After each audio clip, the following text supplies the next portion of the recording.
Just a quick recap of where we've been so far with the energetics learning outcome, because we are moving on very quickly through this, because next week you actually have the practical work for the assignment. So tomorrow I'm going to give you the assignment. we get through the first one very quickly. The second one takes a lot longer. All right. So yeah, they do start to back up a little bit, but I'll make sure you've got time to do it. Don't worry. Energetics, basically, it's going back to this idea of enthalpy change with the delta H. You can either, if you can get hold of the little standard symbol, then great, but otherwise naught is fine.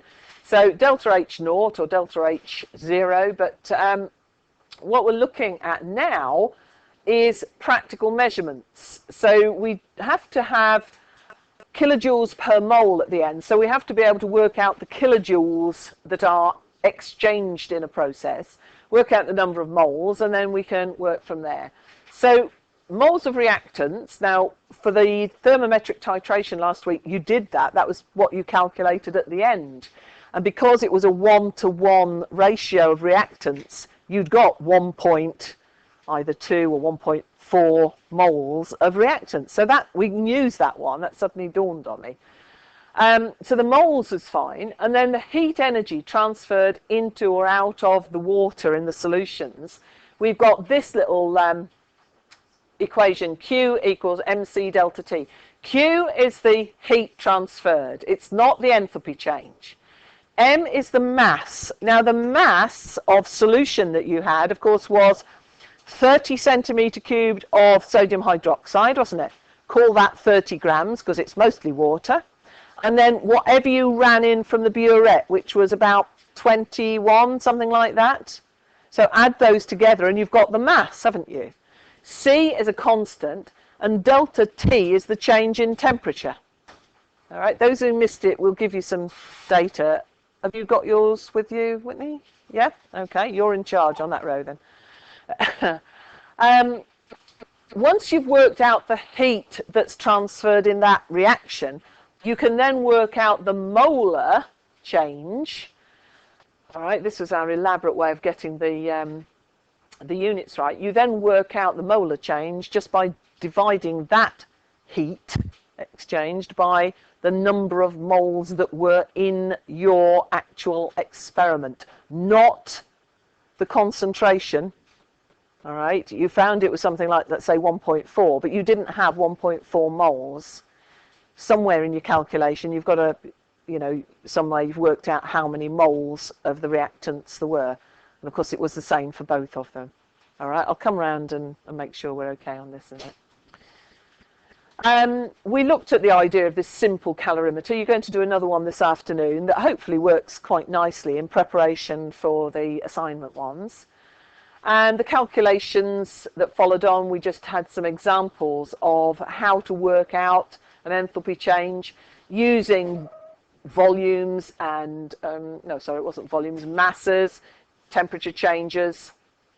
And we have our standard enthalpy change there as mc delta T over the moles of reactant, or Q divided by N, little n being the standard symbol for number of moles. And so the best way to work that one was in 3 steps, which you can apply if you need them for examples. And then we had some other examples, so I'm just scrolling through them quickly, as you should have them in notes. And these were off a worksheet, working out the standard enthalpy changes for each of these. And we didn't have too many problems with those. I think they all came out negative, though, which was a little bit annoying. The final one was a back to front one, so you had to rearrange it a different way, which is why that hint is over there, just so that, if you're not sure what you've got to move around when you're rearranging an equation, use an example that you know works, and that's the one I always use. We can allow for heat loss. Now, you didn't do that with the thermometric titration because you were just adding a little bit until you got to your maximum temperature. So we weren't just chucking everything in and then wondering what happened at that point. That's what you're going to do today. You're going to mix 2 reactants immediately And at that point, you can't measure the heat production. The thing last week was you didn't need then to extrapolate your curve. You didn't need to draw the line back to get the temperature rise. Whereas what you're going to do in today's practical, it's going to be one of these examples where you can extrapolate back to the mixing time to find out theoretically what the maximum heat would have been, or sorry, maximum temperature change. And that would be the endothermic version, and you're going to do one of each next week for the assignment. Now, the titration then that you did was this one, hydrochloric acid and sodium hydroxide. The only important bits were the chloride ions and the sodium ions. The others were just spectators. They were just staying the same, basically. They didn't change in any way. Oh, sorry, the important bits weren't the sodium and the chloride. So I could put those in colour, that was why I said that. The hydrogen ion of the hydrochloric acid makes it an acid. The hydroxyl ion of the sodium hydroxide makes it an alkali. So those are the bits that react together and make water. The sodium ions and chloride ions, sorry, just stay the same. Apologies. This was your setup. You had 30 centimetre cubed of sodium hydroxide and you didn't know its concentration. And you had 2 molar, or 2 moles per decimetre cubed hydrochloric acid. You ran the acid into the alkali and measured the temperature changes until you got a maximum, beyond which it wasn't going to go any further. And you then took a measure of your hydrochloric acid, and you would then know how many moles of that were involved. And that's what you need for your number of moles. That'll be N, will be the number of moles of hydrochloric acid. So it's the volume, let's say 21 centimetre cubed, divided by 1,000, because there's 1,000 in a decimetre cubed. Right, that's the fraction of a decimetre cubed that you've got, times 2, because that's how many moles in 1 decimetre cubed. All right, so you can work from that. You then, well, yeah, we had the same number of moles in that amount of sodium hydroxide. So our calculation, I can't remember whether I put it on here. That was roughly the setup. Oh yeah, here's the outline of the calculation. To get the concentration, the asterisk being, you know, the number of moles that we start off working out from the titrated acid. So that will be our N value. All right, so hopefully what you can do from last week then, so from the titration results,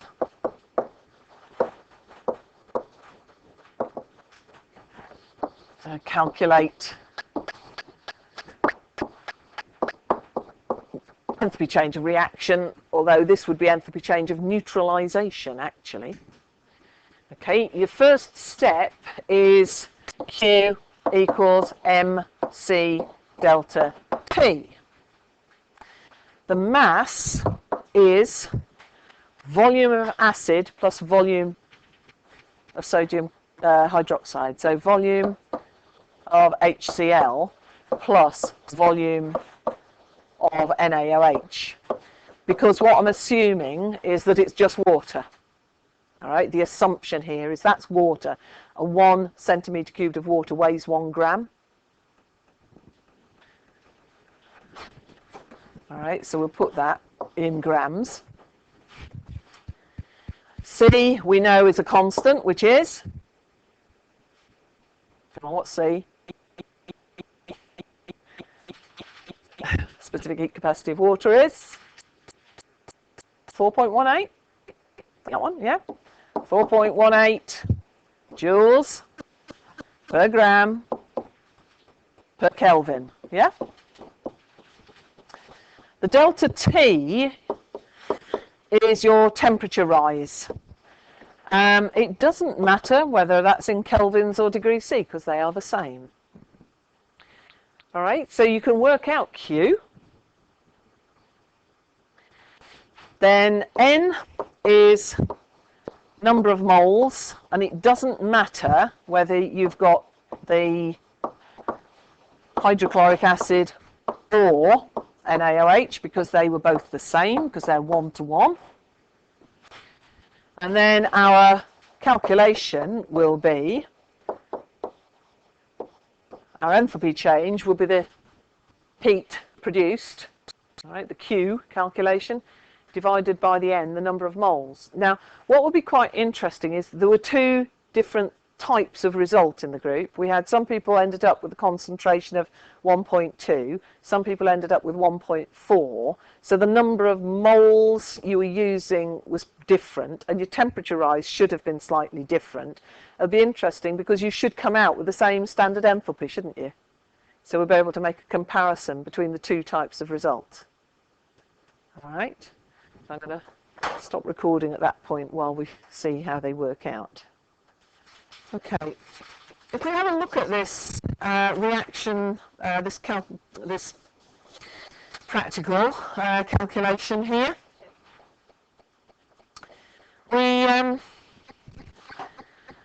a ready-made sheet here from Nigel Saunders. Thank you very much. It's creative chemistry, this one, I think. The aim here is to determine the enthalpy change for a reaction then between zinc powder and copper sulfate. And you can see that the way the reaction's written at the top of the sheet there, zinc solid plus copper ions aqueous. There's a change between the zinc and the copper. They exchange. If you look on the other side, you've got zinc ions and copper is the solid. The rest of it, the sulfate, doesn't take any part in the reaction, but the change is the zinc becomes zinc ions and the copper ions become copper metal, copper element. So that's what the reaction is. The rest is irrelevant. So there are electrons moving about here. And just sort of keep mentioning this because when we get to the redox part of this unit, that's entirely what it's about. Right, so you're going to add excess zinc powder to a known amount of copper sulfate. So you're going to measure your copper sulfate very carefully, and so you'll know how many moles of that you've got. You are going to add all the zinc at once, and you're going to measure the temperature change over a period of time. Now, how you work this with groups, I think best in pairs, but if we've got a 3, then you could actually set up 2 reactions and have one person doing the timing. You need eye protection for this, and the rest of the equipment is reasonably obvious. We've got pipettes and fillers, a polystyrene cup with a lid which acts as our calorimeter. It says weighing bottle. You haven't got weighing bottles, you've got little lightweight dishes, I'm not sure what they're made of, but weighing boats we call them. A spatula, we've got the small balances that we've met before, thermometer, stopwatch, best use your phone, to be honest. The zinc powder comes in these little tubs with the safety labels on them. And then your copper sulfate, again, environmental hazard label on it, so, this is like disposal.